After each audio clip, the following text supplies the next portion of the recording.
याद करिए 2017 के पहले की स्थिति क्या थी।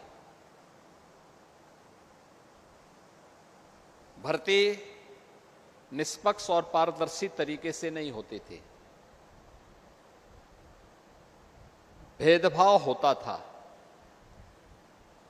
पैसे का लेन देन होता था, एक एक भर्ती पर बोली बोली जाती थी। परिणाम क्या था? नौजवान के हितों पर तो कुठाराघात होता ही था, साथ साथ प्रदेश की कानून व्यवस्था भी तहस नहस हो गई थी।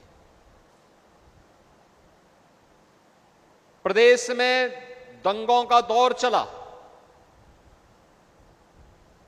प्रदेश में अराजकता थी, गुंडागिर्दी थी, न बेटी सुरक्षित थी, न व्यापारी सुरक्षित था। कोई व्यक्ति घर के बाहर जाता था तो सायंकाल होते होते परिवार के लोग चिंतित होने लगते थे कि वह कब घर सुरक्षित पहुंचेगा।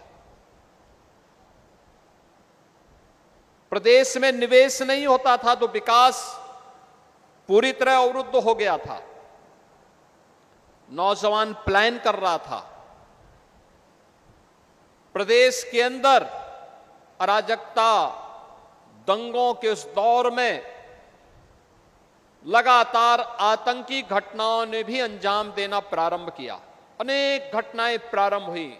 अयोध्या में से राम जन्मभूमि पर आतंकी हमला हो,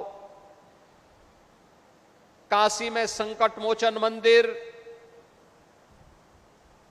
काशी की कचहरी, अयोध्या की कचहरी हो या लखनऊ की कचहरी, विस्फोट लगातार होते थे। सीआरपीएफ कैंप रामपुर पर आतंकी हमला, ये उसी दौर की बात है जब निष्पक्ष भर्ती की प्रक्रिया को पिछली सरकारों ने अपनी राजनीतिक स्वार्थों के लिए बाधित किया था। परिणाम था उत्तर प्रदेश का नौजवान प्लान करने के लिए मजबूर हुआ था, हताशा और निराशा में जीने के लिए मजबूर हुआ था। भाई भतीजेवाद और परिवारवाद के बोलबाले ने न्यायालय को भर्ती की प्रक्रिया में हस्तक्षेप करने का अवसर दिया था और प्रदेश के नौजवानों के सामने पहचान का संकट आ खड़ा हुआ था। एक पहचान का संकट, पूरा बदनामी एक परिवार और एक पार्टी करती थी, गलत काम एक परिवार और एक पार्टी करती थी। खामियाजा उस समय की 20 करोड़ की आबादी को भुगतना पड़ता था जब उसके सामने पहचान का संकट खड़ा होता था।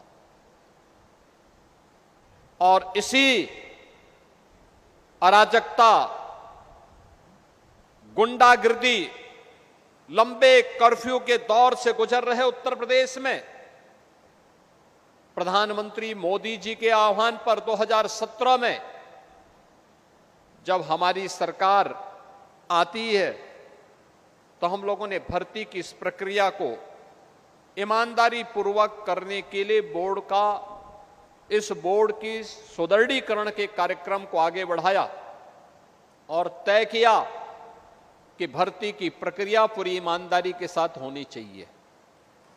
अगर कहीं भी किसी नौजवान के भविष्य के साथ किसी भर्ती बोर्ड और आयोग ने भेदभाव किया तो उनकी जवाबदेही तय होगी। किसी ने भर्ती की प्रक्रिया में सेंधमारी की तो उसकी 7 पीढ़ियों को फिर इस सेंधमारी का जवाब देना पड़ेगा और उसके परिणाम स्वरूप जो कार्रवाई उस समय हम लोगों ने प्रारंभ की, आज परिणाम है उत्तर प्रदेश देश के अंदर सर्वाधिक पुलिस की भर्ती और सरकारी नौकरी देने वाले राज्यों में उत्तर प्रदेश पहले नंबर पर आता है, अग्रणी राज्यों में है। 8.5 लाख सरकारी भर्ती हमने अब तक संपन्न की है।